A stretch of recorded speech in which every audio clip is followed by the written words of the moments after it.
What if you could turn the crux of competitive Pokemon on its head and be better off for it? Our friend, the iconic peerless Aerodactyl, will show you the way. The crux of competitive Pokemon is indeed switching. It's what makes competitive Pokemon. It's what most significantly characterizes the jump between repeatedly beating the Elite Four and actually playing against other humans. And yeah, there's other stuff like actually using movesets more strategic than 4 Fire move Charizard, including sometimes using moves that don't just do damage, but switching out of a disadvantageous matchup is the biggest difference. When facing even the in-game champion, a switch is rare, surprising. In competitive, it's expected, even necessary, if you don't want your Charizard to immediately get taken out when it faces a water type. It's also more complicated than just switching out of bad matchups. After all, both players know when the matchup is disadvantageous, and your switch to safety might get predicted. So how do you navigate this? In order to succeed, a great player must master all manner of switching. Standard defensive switching, switching when predicting your opponent to switch, aka double switching, switching multiple turns in a row, switching to sacrifice a Pokemon, switching to set something up, and of course, the classic I know they think I'll switch, so I'll stay in logic that eventually turns into an endless loop of I know, they know, I know, and offers no solid ground to stand on, only giving you just as equal a chance of looking ridiculous as your opponent, or worse, if you get burned while having had a safe play to go with instead. That's a lot to keep track of, and it doesn't even get into how you have to account for your opponent's playstyle when trying to figure out that this kind of switch is worthwhile or not. Man, how does anyone make sense of all this switching? Well, you could just not switch at all. Wait, what? Yep, that's right. A great player must also master the art of not switching in certain situations. For example, if you have a healthy Dragon Dance Tyranitar in the back,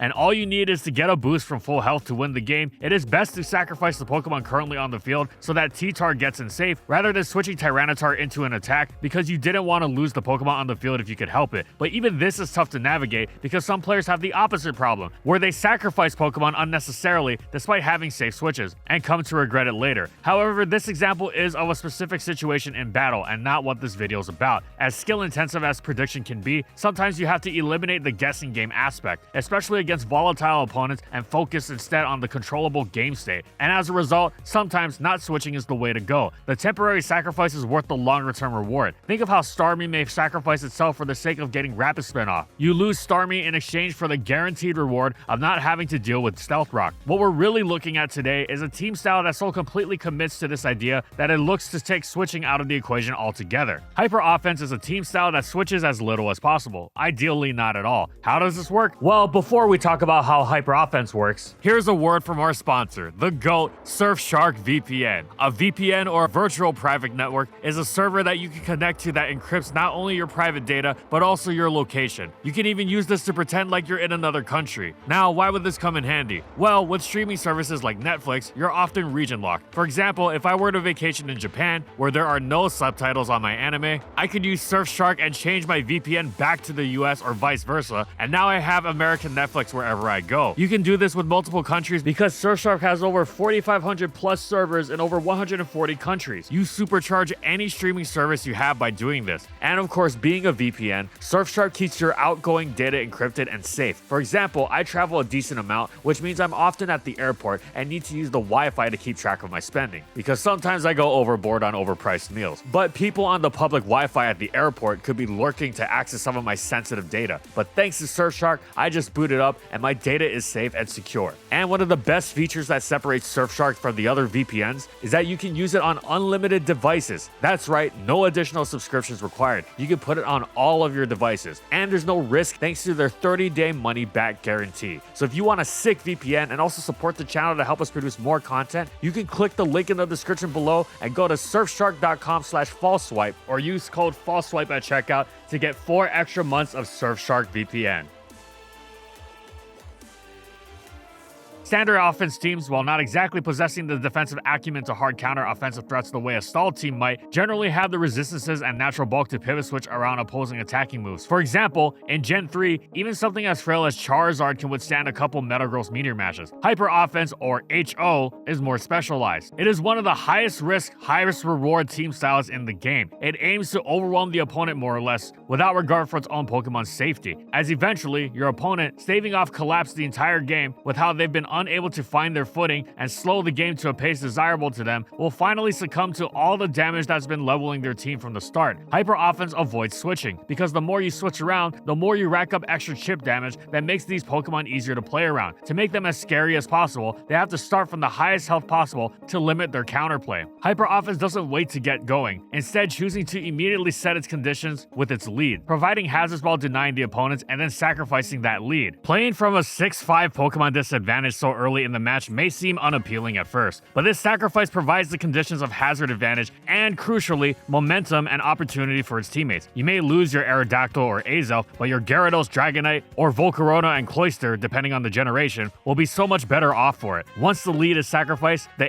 HO team aims to ride a non-stop barrage of offensive powerhouses, usually boosting sweepers, all the way to victory. If executed properly, the breakneck pace never allows the opponent to breathe, let alone execute their own strategy. They wind up overwhelmed, as they may be able to fend off one sweeper, but then the next one comes in. Traditionally, if your lead doesn't match up well, you just get on out of there, as you can always come back to get your strategy going later, and usually that works. But against Hyper Offense, it's much more difficult to get this chance. Hyper Offense's own lead will stay in just about no matter what. This is much easier to do in Generation 4 and onward, where Hyper Offense came into being, thanks to the newly added Focus Sash, which made it easy for almost any Pokemon to stay in turn 1 if your only concern was getting Stealth Rock from it. This is how the titular Aerodactyl made its name. Focus Sash's addition was also concurrent with the introduction of other offensively minded elements like Life Orb and Close Combat that made so completely dedicating a team to nothing but all-out boosting offense was far more viable than ever before. Now, Sash isn't necessary for a Hyper Offense's team to Stealth Rock lead, but it is common and very, very helpful. Sash Stealth Rockers weren't the only leads that brought about this change in how lead matchups were played. Attacking leads that sought to punish early use of Stealth Rock, such as Empoleon, Metagross, Dragonite, and the infamous Machamp, also had a penchant for staying in almost no matter what they were facing turn 1, especially Empoleon and later on Machamp, as they themselves often would carry Focus Sash. Heck, there were even some teams that applied this principle to leading off with a boosting threat rather than initially setting up Stealth Rock. Whether Dragon Dance Tyranitar, Dragonite, or most infamously Gyarados, sometimes you could extract a ton of mileage from piling on the boosting threat from turn 1, where it was least expected. However, these attacking and boosting leads, while often not switching from the lead slot, tend to fit on more traditional offense teams with a variety of different Pokemon, not a cascading cavalcade of boosting sweepers, and as such these teams do tend to do a fair amount of switching past the opening lead matchup. Attacking and boosting leads generally, not necessarily, but generally, don't fit on Hyper Offense teams that truly don't switch the same way Stealth Rock leads do, simply because it is usually more efficient for this sort of pseudo flowchart team style to have the rocks part out of the way sooner. Well, that's Gen 4, but what about when Team Preview rolled around in Gen 5 and onward? At first, some players thought dedicated leads would become a thing of the past, and while they weren't wrong in the intensive lead metagame of Gen 4 was no longer, with many teams going without a dedicated lead, the power of Hyper Offense was that you could see it coming and still struggle to stop it, and as such, Focus Sash Stealth Rock leads didn't wind up going anywhere, as they are generally specialized and they demand specific strategies to stop them from executing. Bulky teams may counter Pokemon well individually, but tend to not really stop the initial Stealth Rock taunt lead strategy, nor the slam the gas and don't let up pressure of the offense to follow. No matter what stood in the way since then, buff to fog, heavy duty boots, the Hyper Offense archetype has prevailed in many guises, since it's not just about the success of the lead-off Stealth Rock, but the ceaseless pressure of the sweepers. If anything, Hyper Offense gained more flexibility with Team Preview. You could lead off and instantly force the issue with Volcarona before the opponent has a chance to set up Stealth Rock, for instance, to say nothing of the already necessary skill of mapping out entire battles now taking on a new dimension. Previously, you'd be operating in the dark, trying to utilize your metagame knowledge to figure out the opponent's team before it was fully revealed so you could plan things out accordingly, but now you knew exactly what 6 Pokemon you were contending with. These were crucial details, but overall, the Hyper Offense blueprint would remain the same, as little switching as possible, preferably none. Interestingly, despite lacking the sheer power of Gen 4 and onward, Gen 3 OU adopted Hyper Offense influenced playstyles into its metagame after seeing just how suffocating such teams playing at such a fast pace could be. While the lack of equivalent strength meant the never switch philosophy couldn't be so literally transposed, the general idea was present in styles like the initial wave of Calm Mind spam, then a literal transposition of the sacrifice lead concept, previously not non-existent in the metagame in the form of Smeargle lead Spike's offense, a style which also didn't switch nearly as much, if not calling on Gengar to block Rapid Spin. Even non-hyper offensive teams with Skarmory leads were more willing to stay in on Zapdos leads and lose almost all of their health just to reap the benefits of that early layer of spikes. The concept didn't really go further back in time though. While Gen 2 OU did develop some very fast-paced offense, it placed heavy demand and emphasis on aggressive switching, since the boosting options weren't nearly as strong or fast, and even spikes was limited to just one layer. Hyper offense has taken many forms in many metagames, but here's the basic framework of how no-switch hyper offense works in battle, regardless of tier or generation. 1. Stealth Rock, potentially taunt to prevent opposing rocks, sacrifice the lead. 2. Send in boosting sweeper and click the boosting move. 3. Attack until you faint, unless you are able to get multiple boosts. 4. Repeat steps 2 and 3. Note the distinct lack of switching, and also the implication that yes, your team very well can be a Stealth Rock lead and 5 boosting sweepers. Many successful hyper offense teams across the generations have been exactly this, but mostly the lack of switching. If your booster is about to be taken out, stay in. You're better off getting a clean shot with the next booster. Your opponent only benefits if you give them free hits like that. Plus, before your first booster goes down, it should have done some serious damage, which your next boosters will then take advantage of. In the first 2 turns of the game, set up Stealth Rock. If you're not rocking on the first turn, it's because you're taunting the opposing lead so they can't set up Stealth Rock. Afterwards, you simply send in your first booster, use your boosting move, and attack until your Pokemon faints. Then send in the next booster and repeat this process. In the words of the Wu-Tang Clan, can it be all so simple? Well, yes and no. And here are some key aspects to keep in mind. Sometimes you will want or even need to switch. You just have to make sure you're not taking extra damage for doing so.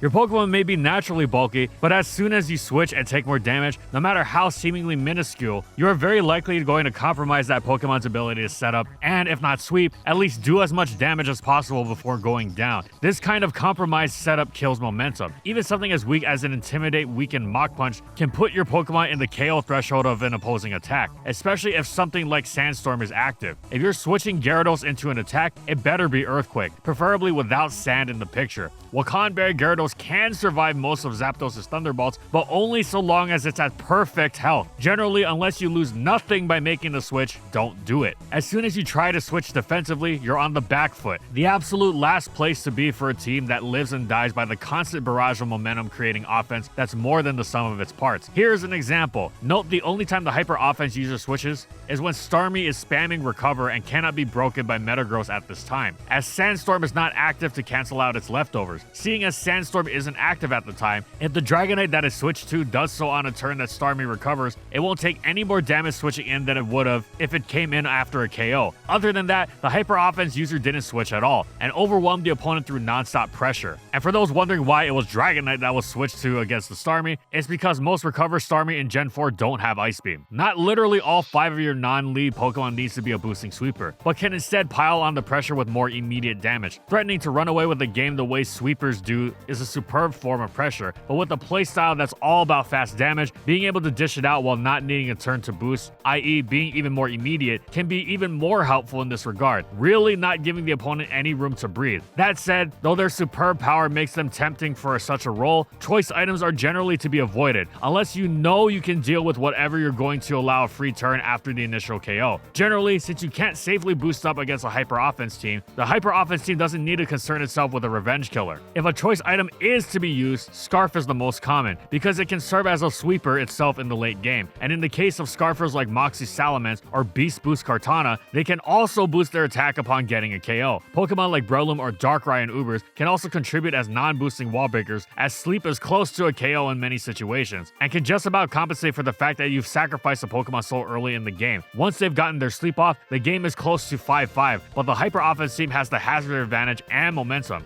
Alternatively, a Pokemon can also provide some sort of support or utility, so long as it doesn't ease up on the gas offensively. In fact, support is extremely helpful to further enhance the danger of the sweepers. You just have to make sure that said support is coming from threatening Pokemon. For instance, in Gen 5, Starmie's Rapid Spin is excellent support for Dragonite and Volcarona, and Starmie itself exerts a great deal of offensive pressure, as made most famous by Gen 5's most well-known weatherless offense team. Meanwhile, in Gen 6, Superior manages both boosting and support. Its contrary Leaf Storm's are threatening, but it also provides wall breaking with taunt and often even dual screens. There are also multiple instances across multiple generations of Pokemon like Latias and Jirachi using Healing Wish, or even Cresselia using Lunar Dance on teams like this to revitalize a boosting sweeper when needed. Finally, you can't just haphazardly throw your boosters at the opponent with no rhyme or reason to the choices. I mean, you can, you just won't be consistent. The final aspect is especially key and actually brings us to a significant aspect of the no-switch hyper offense playstyle. What are the downsides to hyper offense? How can it be used skillfully? The biggest flaw with committing to a no-switch strategy is a lack of flexibility if things don't go according to plan, or if the matchup isn't quite as ideal as you'd like. Either you run out of steam too quickly, if you misapply your offensive pressure and your opponent is able to slow the game down a bit, plant their foot so to speak, as opposed to the proverbial back foot the hyper offense team relies on keeping them on, or even worse, you don't have a chance to get going in the first place. If their early offense comes from the unending pressure of the multiple attackers put together, progressing in one constant forward movement, hyper offense teams tend to struggle to regain ground if they ever lose it. It's not impossible,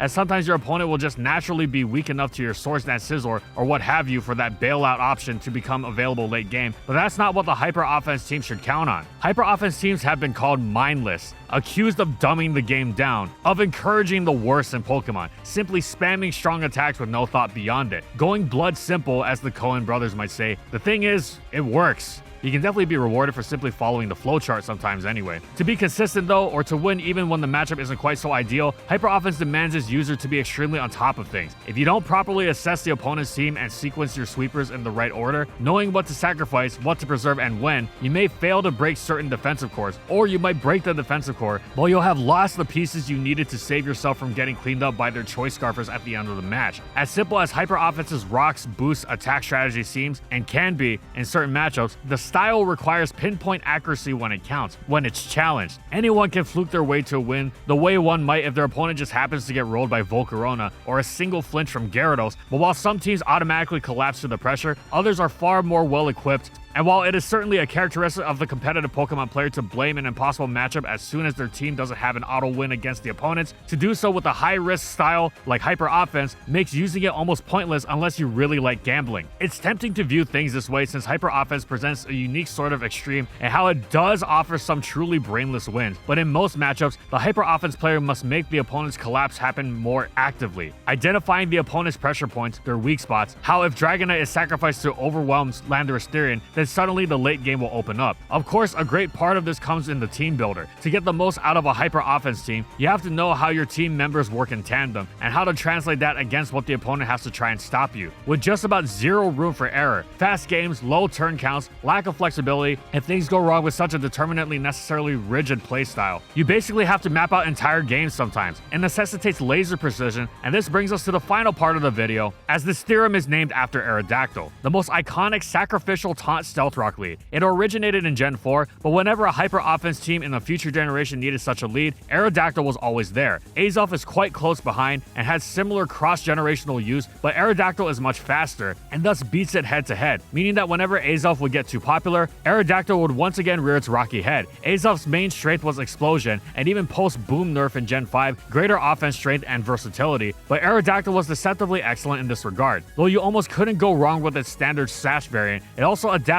many times over the years and tiers. When Machamp was at its apex in Gen 4, Aerodactyl donned Power Herb Sky Attack and deleted it ridiculously hard. It could also utilize Double Edge with minimized bulk IVs to boot, to more easily drop to its Sash and KO itself as to block would-be Rapid Spin KOs from Starmie. It could also toy with the speed-lowering Rock Tomb to set up its teammates more efficiently, and in Gen 6 OU, it even adopted a physically defensive Rocky Helmet set to survive Excadrill's Iron Hands and foil its would-be Rapid Spins. When it was first used in Gen 4 OU, Aerodactyl was actually not even officially in the tier, but its talents of being the fastest user of Stealth Rock and Taunt in the game, after the Deoxys forms anyway, single-handedly launched the hyper offense playstyle as we know it into existence. It was first utilized on a team named Astral Projection by a legendary player named Husk back at the tail end of Diamond and Pearl. Yes, Diamond and Pearl, meaning even Platinum had not come out yet. So it was a very different metagame. Most notably, Garchomp and even Deoxys Speed were actually allowed at the time, and both featured on the team. Astral Projection was very different from the hyper offense offense seems to follow, as it only has 2 boosting sweepers, Gyarados and Lucario, and even has a choice bander in Garchomp, though this is compensated for by Deoxys Speed functionally having the speed of a choice Scarfer. Furthermore, the ethos of switching as little as possible wasn't quite there yet. However, the core tenet of the team is the same. Early game Aerodactyl taunts, rocks, and sets the stage for Dragonite's Gyarados. It could be used today. In fact, it is. Aerodactyl became so popular in this role, it rose to OU. It became the defining lead, much like how Hippowdon leads unanimously announced a stall team behind it. There was no mystery as to what you were getting into when you faced an Aerodactyl lead. You were getting absolutely barraged by one setup sweeper after another. Now, as fast as Astral Projection was, there is a reason Husk had such incredible success with it, and the hordes of others using the team didn't. It was far from being an auto win generator of a team, instead actually demanding an incredibly high level of execution. That's Hyper Offense for you. Now, at the time it was made, Hyper Offense wasn't established by that name, but it inspired legions of similar teams. Eventually, in Platinum, Stathakis' Greek team helped establish and define Hyper Offense, often referred to synonymously as Heavy Offense, along with the premise of not only not predicting, but not switching. Since then, across many metagames, many similar teams have been made, all with the same goal: switch as little as possible, ideally not at all.